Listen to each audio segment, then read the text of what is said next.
गरुड़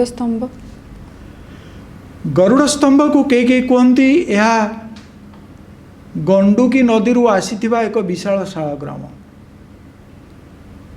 कई कहती जे गरुड़ स्तंभ एक काष्ठ निर्मित स्तंभ।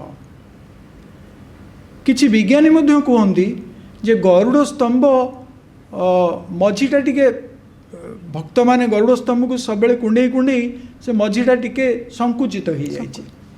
केते कहती ता भितरे किछि रासायनिक प्रलेप अच्छी जहाँ फल आम गरुड़ स्तंभ को कुंडेले आलिंगन कले आम शरीर थिबा विभिन्न रोग दूर हो जाए। यह छड़ा गरुड़ प्रत्यह स्नान करती। गरुड़ स्नान करुवा समय गरुड़ स्तंभ पाखापाखि जो मैंने दंडायमान थांती से ऊपर जदि स्नान जल पड़े से सर्व रोग व्याधि दूर होता है एवं बंध्या नारी मध्य पुत्र संतान जन्म करिथाए। ए विश्वास मध्य रही।